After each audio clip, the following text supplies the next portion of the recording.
Hi, ഫുട്ബോളിൽ എന്താണ് Highline tactics?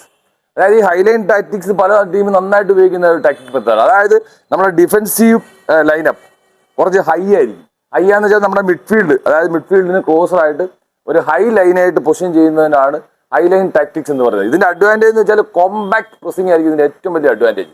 Compact പ്രസിംഗും, അതായത് കോമ്പാക്ട് എന്ന് പറഞ്ഞാൽ ഈ മറ്റ് ടീമിനെ ഡിസിഷൻ മേക്കിങ്ങും പാസ് കൊടുക്കാനുള്ള സ്പേസ് കുറയാൻ എല്ലാ ഓപ്പർച്യൂണിറ്റീസും കുറയ്ക്കാം. രണ്ട്, ഹൈ പ്രസ്. ഈ നാച്ചുറലി നമ്മൾ ഡിഫൻസ് കയറി വരുമ്പോൾ ടീം എപ്പോഴും ഹൈ പ്രസിംഗിലായിരിക്കും. അത് എപ്പോഴും മറ്റേ ടീമിന് സമ്മർദ്ദമായിരിക്കും. പിന്നെ ടീം കോഹസീവ്നെസ്. ഇതിനകത്ത് നമ്മൾ ടീം നന്നായിട്ട് ഒന്നായിട്ട് ഒരു യൂണിറ്റ് ആയിട്ട് മൂവ് ചെയ്ത് കഴിഞ്ഞാൽ തീർച്ചയായിട്ടും ഹൈലൈൻ ടാക്ടിക്സ് ഉപയോഗിച്ച് മറ്റേ ടീമിനെ ഈസി ആയിട്ട് ബീറ്റ് ചെയ്യാവുന്നേ ഉള്ളൂ. പിന്നെ ചില ഇത് ഓഫ് സൈഡ് ട്രാപ്പ്. അപ്പൊ നമ്മൾ ഈ ഫുട്ബോളിൽ പലപ്പോഴും നമ്മൾ ഓഫ് സൈഡ് ട്രാപ്പ് പ്ലേയേഴ്സ് അങ്ങനെ ശീലിക്കാറില്ല. അല്ല, വളരെ എക്സ്പീരിയൻസ്ഡ് പ്ലേയേഴ്സിനെ ചെയ്യാൻ പറ്റത്തുള്ളൂ. പിന്നെ ഹൈലൈൻ ടാക്ടിക്സിന്റെ പ്രത്യേകത എന്ന് വെച്ചാൽ ഡിഫൻസീവ് റിക്വയർമെന്റ് ഭയങ്കരമാണ്. നല്ല ആന്റിസിപ്പേഷനും മൂവ്മെന്റും ഉള്ള ഡിഫൻഡേഴ്സ് അല്ലെങ്കിൽ നമുക്ക് ഒരു കാരണവശാലും ഹൈലൈൻ ടാക്ടിക്സ് ഉപയോഗിക്കാൻ പറ്റത്തില്ല.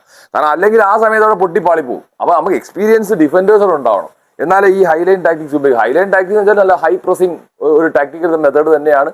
മറ്റു ടീമിനെ സമ്മർദ്ദത്തിലാക്കി ബോൾ വിൻ ചെയ്ത് നമ്മുടെ പരിധിയിലേക്ക്, നമ്മുടെ ഗെയിം നമ്മളെ കൺട്രോളിലേക്ക് കൊണ്ടുവരുന്ന മെത്തേഡാണ്.